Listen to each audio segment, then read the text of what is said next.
বলছে কালাম আল্লাহর, কলেমা নবীর, ঠিক কথা, কিন্তু কালাম হতেই কলমা সৃষ্টি বাবা, কালাম থেকেই কলমা। তো একটা গান শোনো।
বলো কিভাবে তা সাবুদ করে, আমি দেহের কলমা দেখবো, আমি চাইয়া দিবা দেখাইয়া, দেহের কলমা দেখবো আমি চাইয়া।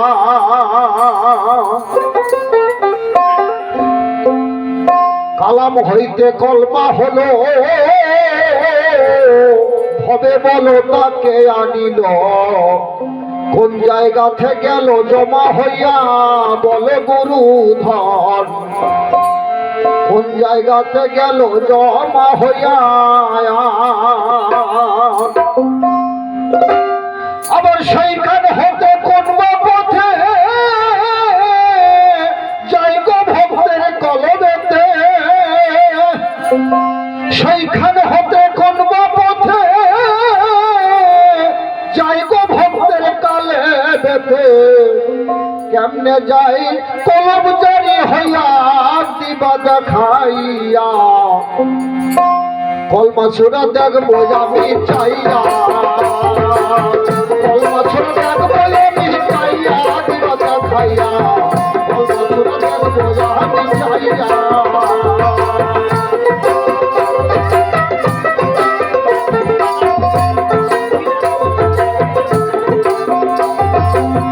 কালাম হতে কলমা হলো, হবে তাকে আনিল, কোন জায়গাতে গেল জমা হইয়া।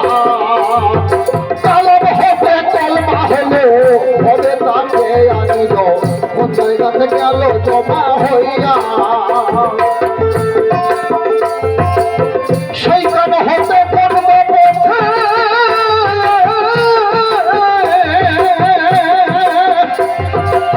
সেইখান হতে কোন পথে যাই গো ভক্তের কালেবেতে, সেইখান হতে কোন পথে যাই গো ভক্তের কালেবেতে, কেমনে যাই কলম জারি হইয়া বলো দেখাইয়া, কলমা ছোড়া দেখবো আমি চাইয়া, কলমা ছোড়া দেখবো আমি চাইয়া, দিবা দেখাইয়া, কলমা ছোড়া দেখবো আমি চাইয়া।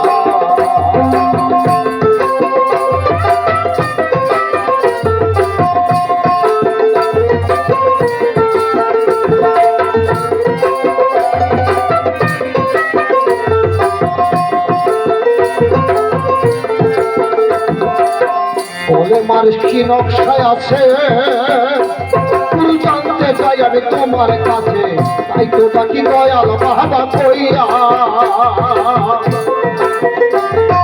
কলেমার কি নকশায় আছে জানতে চাই তোমার কাছে, তাই তো ডাকি দয়াল বাবা কইয়া।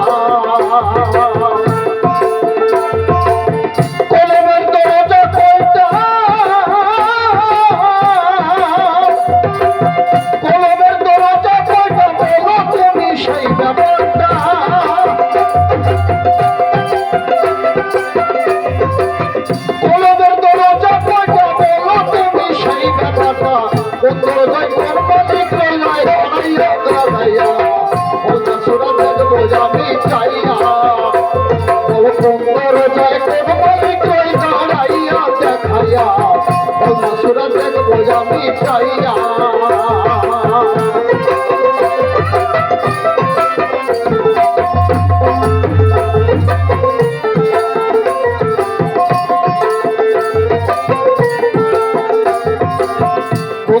যায় কি দিলে কোন বাতিল মসজিদ সেথায় মেলে কোন নামাজ হয় দরজা খুলিয়া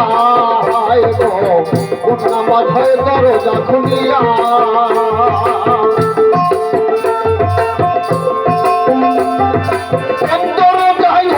দিলে বাতিল মসজিদ সেথায় মেলে কোন নামাজ হয় দরজা খুলিয়া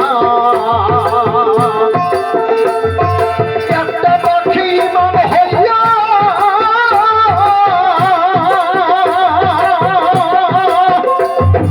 একটা পাখি ইমাম হইয়া গুপ্ত নামাজ দেয় পড়াইয়া একটা পাখি ইমাম হইয়া গুপ্ত নামাজ দেয় পড়াইয়া শেষের দিন সাগরের পানি দেখাইয়া গুরু দেখাইয়া ওলা সুরা দেখবো আমি চাইয়া ওলা সুরা দেখবো আমি চাইয়া দিবা দেখাইয়া ওলা সুরা দেখবো আমি চাইয়া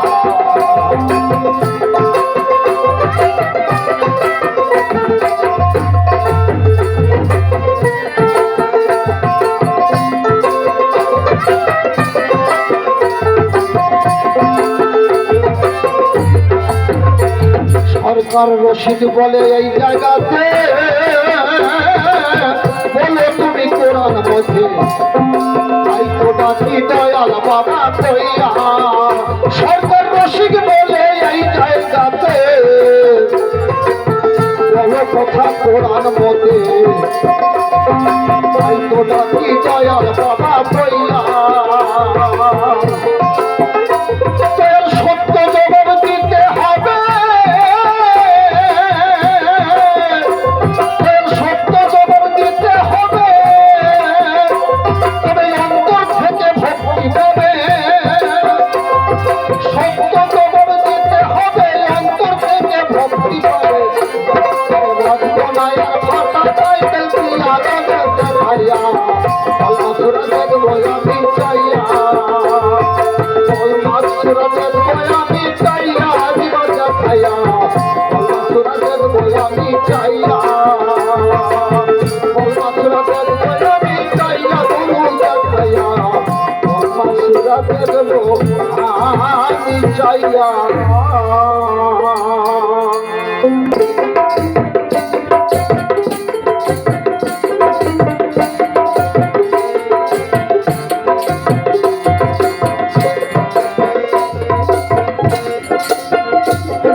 কলমা শুরু দেখবই আমি চাইয়া দিবে বাতায়া কলমা শুরু দেখবই আমি চাইয়া কলেমার কি নকশা আছে জানতে চাই তোমার কাছে কোন জায়গাতে গেল জমা হইয়া সেখান হতে কুম্বা পথে যায় ভক্তের কানে বেতে ভক্তের কানে যাই গো জারি হইয়া দিবে দেখায়া কালেমার ভেদ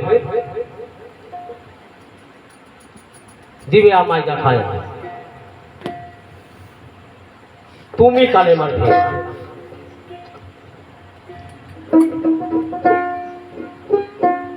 বলে রোজ হাসরে দুঃখ সাগরে নবী বিনে নাই নিস্তারো নবীর কালমা পড়লে হাত করো মন আমারো নবীর কালমা পড়লে হাত করো মন আমারো নবীর কালমা পড়তে বলছি কেমন তৈয়ব কালেমা হক লা ইলাহা ইল্লাল্লাহু ওয়াহদাহু লা শারীকা লাহু ওয়া আশহাদু আন্না মুহাম্মাদান আবদুহু ওয়া রাসূলুহু তৈয়ব কালেমা। তারপরে বলছি এই শাহাদাত কালেমা তৈয়ব কালেমা হচ্ছে লা ইলাহা ইল্লাল্লাহু মুহাম্মাদুর রাসূলুল্লাহ, এটা তৈয়ব কালেমা। তারপরে কালাম আছে সূরা ফাতিহা, তিনি হচ্ছেন শেরুল কোরআন, একাই একদিক, সূরা ফাতিহা একা একদিক।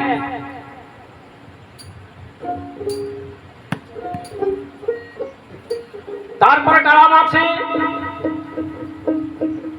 আমানতু বিল্লাহি মালাইকাতিহি ওয়া কুতুবিহি ওয়া রাসূলিহি ওয়াল ইয়াউমিল আখিরি ওয়াল কাদরি খাইরিহি ওয়া শাররিহি মিনাল্লাহি তাআলা বাশে বাদাল মউত।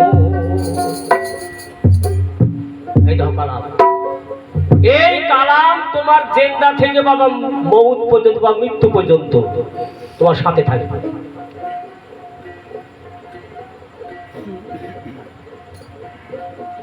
যদি মুসলমানের ছেলে হও 2-10টা কালেমা শিখে রেখো বাবা, কাজ কেননা সূরা ফাতিহা পড়ার পরে নামাজিরা কি করে, একটা কালাম পড়ি সেজদায় যায়, দুটো সেজদা যায়, এক রাকাত নামাজ হয়ে যায়। আবার উঠি সূরা ফাতিহা পড়ে তার সঙ্গে আর একটা কালাম পড়ে সেজদায় যায়, 2 রাকাত নামাজ হয়, হয় না গো? হ্যাঁ, 2 রাকাত নামাজ হয়ে যায়। তাই 2 রাকাত নামাজে 4টি সেজদা হয়। তাই তোমাকে কালাম জানতে হবে নাকি? হ্যাঁ, কালাম জানতে হবে, তাহলে তোমার নামাজ হবে না।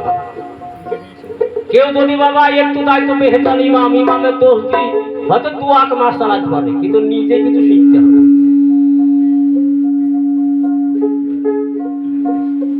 কেন শিখতে হবে? তোমার এই কালাম একদিন সাক্ষী হবে। তাই বলেছে শাহাদত কালেমা মানে তোমার একদিন সাক্ষী দিবে। শাহাদত, শাহাদত হচ্ছে সাক্ষী। তাই তোমাকে শাহাদত জানতে হবে। নামাজ শেষে কি করে? আত্তাহিয়াত পড়ে। আত্তাহিয়াতু লিল্লাহি সালাতু ওয়া তাইয়্যিবাতু আসসালামু আলাইকা আইয়ুহান নবী ওয়া রাহমাতুল্লাহি ওয়া বারাকাতুহু ওয়া বিল্লাহি সালাইহিন লা ইলাহা ইল্লাল্লাহু ওয়া আশহাদু আন্না মুহাম্মাদান আবদুহু ওয়া রাসূলুহু। তা তোমাকে শিখতে হবে, তাই না? শিখতে হবে, পড়তে হবে, পড়তে হবে, পড়তে শিখতে হবে, পড়তে হবে।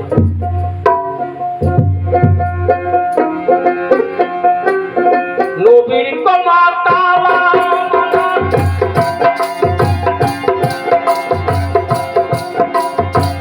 চাহাতে হয় সুলতান প্রজা। নবীর কলমা তালা চাহাতে হয় সুলতান প্রজা।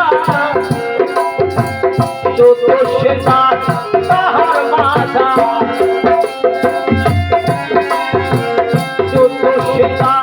তাহার মাথা বিঘ্নে বিশাল কবির কালাম পড়ে হাত ও নামাজ কবির কালাম পড়ে হাত।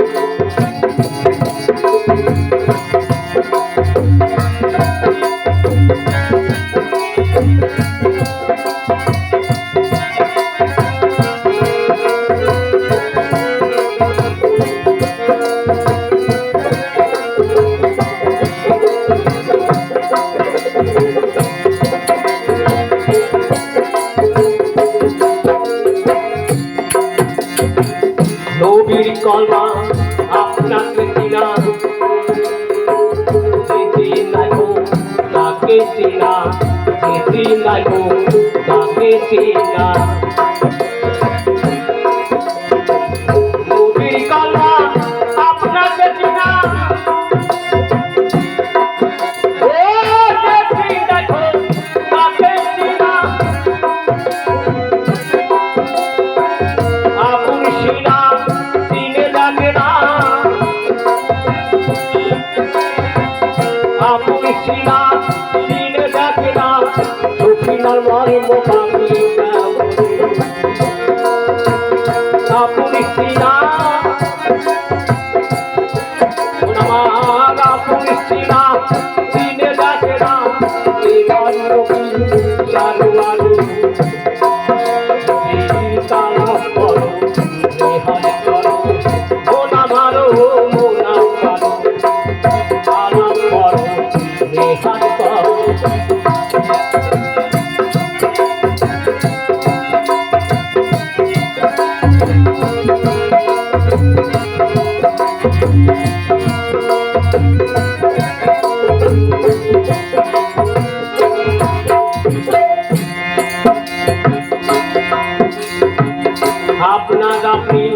যে চিনে না, কই হয় নবীর আইন মানা।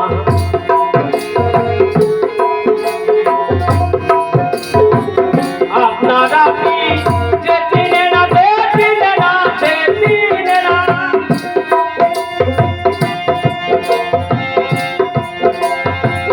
কই হয় নবীর আইন মানা। লালন সাতাত পয়সে বেনা, লালন সাতাত পয়সে বেনা, দুধ দেবাতে আছে। নবীর কালমা আপনাকে চিনা, যে চিনায় খোদাকে চিনা, আপন সিনা চিনে দেখ না কেবা নবী সারোয়ার। তাহলে কালাম পড়লে বাবা নিজকে চিনা যাবে। আর যদি তুমি কালাম না পড়ো নিজকে চিনতে পারবে না। আমরা যে গানগুলো করছি এটাও কিন্তু কালাম, এটা বাংলা কালাম, এটা হচ্ছে আরবি কালাম, ভাষা। আমরা যে গান গান করছি এটাও কিন্তু কালাম, কিন্তু আমরা বাংলায় বলছি আর ওটা বলছে আরবিতে। তাহলে বাবা এই কালাম খুব মূল্যবান জিনিস। আসতে আল্লাহ তাআলা যখন নবীদের পর হুকুম হলো কোরআন নাযিল করতে, আল্লাহ তাআলা কি করলেন? কলম সৃষ্টি করলেন। 3 লক্ষ বছর কলম লিখতে লিখতে মাহফুজের গায়ে লিখলো লা ইলাহা ইল্লাল্লাহু, আর কিন্তু কলম লিখতে পারছে না। আবার হুকুম করছে আল্লাহ তাআলা লিখো কলমকে, কলমকে বলছে লিখো, কিন্তু লিখতে পারছে না। লা ইলাহা ইল্লাল্লাহু কিন্তু লিখছে, তারপর আর লিখতে পারছে না। কলম কি করলো? এই মুহাম্মাদুর রাসূলুল্লাহ এই কথা লিখতে যে কলমে গেল নিভৃত। মুহাম্মাদুর রাসূলুল্লাহ লিখতে যে কলমের গেল নিভৃত। তাহলে এই যে কালামের গুণ, তুমি যখন আত্মাহিয়াত পড়ছো তখন কি করছো? নিজের দিক তাকাচ্ছো। যখন সালাম ফেরাচ্ছ তখন তুমি নিজের দিক তাকাচ্ছো। এদিকে সালাম ফিরিয়ে আবার এদিকে সালাম ফেরাচ্ছ, কিন্তু তুমি নিজের দিকে তাকাচ্ছ। এইখানে তোমার স্বরূপ নাই, কিন্তু স্বরূপ যদি থাকে তাহলে তোমার সেই নামাজটা আল্লাহর আরশ মহল্লায় পৌঁছাবে, কিন্তু তোমার আরশে যাচ্ছে না। সেই সিজদা কি হচ্ছে? সেটা নিজের কাছে চলে আসছে, আল্লাহর আরশে আর সে আজমে যেতে পারছে না। এই কারণে পিঠ ধরতে হয় বা মুর্শিদের হাতে হাত দিতে হয়। যখন তুমি স্বরূপে সিজদা দিবা তখন তোমার সেই সিজদাটা চলে যাবে কোথায়? আল্লাহর আরশ মহল্লার আরওয়া। আরওয়া বলে একটা জায়গা কোরআন বলবে যে আরওয়ায় থেকে প্রাণ সৃষ্টি হয়, প্রাণের সেই আরওয়ায় থেকে সেই প্রাণ আসে, আবার সেইখানে পৌঁছাইতে হয়। সেটা কোথায়? আল্লাহর আরশ মহল্লার পাশে আলমে আরওয়া, ওইখানে যেতে হবে। এই কারণে মুর্শিদের হাতে হাত দিতে হয়। কেননা কোরআন বললেন আরিফ নফসকা তাইরিফ রব্বুকা, যে নিজেকে চিনে না সে আল্লাহকে চিনে না। আরিফ নফসকা তাইরিফ রব্বুকা। আমরা কি করি গো? মানব জাত আমাদের মরণের ভয় আছে, তাই না? সবাই আমরা কিন্তু একদিন থাকবো না পৃথিবীতে, পৃথিবীতে আমরা থাকবো না একদিন। তাহলে মৃত্যু হয়, মৃত্যু হয় কার? নফসের মৃত্যু হয়। তাইরিফ আরিফ নফসকা, আরিফ নফসকা তাইরিফ রব্বুকা। তাহলে আরিফের মৃত্যু হয় কিন্তু তাইরিফের মৃত্যু হয় না। তাই বলছে রি শব্দে বাতাস, রু শব্দে বাতাস আর রি শব্দে প্রাণ। রু শব্দে বাতাস আর রি শব্দে প্রাণ, এর নাম হচ্ছে রুহু। রুহু, রু শব্দে বাতাস আর রি শব্দে প্রাণ। যেখান থেকে প্রাণের সঞ্চার হয় সেটা হচ্ছে আলমে আরওয়া। আলমে আরওয়া বাতুদের ভেদ। যারা হয়তো জাহেরার ভেদ তারা বলছে, হাদিসে বলছে আলমে আরওয়া। কোথায়? আল্লাহ যেখানে আছে। আল্লাহ কোথায় আছে? কোথায় আছে? আকাশে দেখায়। আকাশ দেখাতে আকাশ ফাঁকা, সৌরজগৎ, এর শেষ নাই। তাহলে আলমে আরওয়া কোথায়? আমি যেখান থেকে এসেছি, তাহলে এসেছি কোথায়? বাবার মস্তক হতে এসেছি, তাই না? বাবার মস্তক হতে এসেছি। তাহলে বাবার মস্তক বিন্দু রূপে ভেঙে আসছে রু। রু শব্দে এসে কিসে মিশছি? রিয়ের সঙ্গে। রিয়ের সঙ্গে যখন রু মিশে যাচ্ছে তখন প্রাণের সঞ্চার হচ্ছে। তাহলে রু শব্দে কি? প্রকৃতি শক্তি। রু শব্দ পুরুষ শক্তি, আর রি শব্দ হচ্ছে প্রকৃতি শক্তি। পুরুষ শক্তি আমার প্রকৃতির সাথে যখন মিশে যাচ্ছে তখনই প্রাণের সঞ্চার হচ্ছে। একটা বাচ্চা জন্মাচ্ছে না? তাই আলমে আরওয়াই মিশতে হবে আমাকে, এইখানে খোঁজ করতে হবে।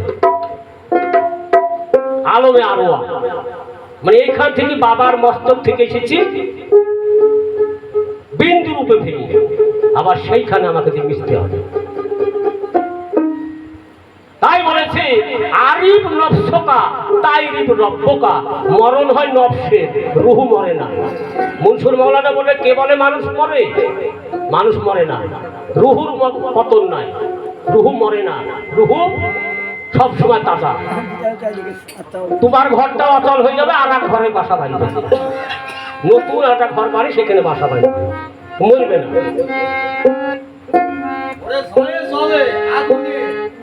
আপনার আপনি যে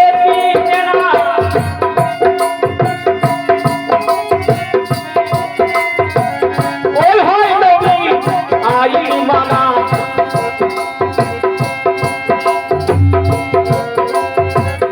আপনার আপনি যে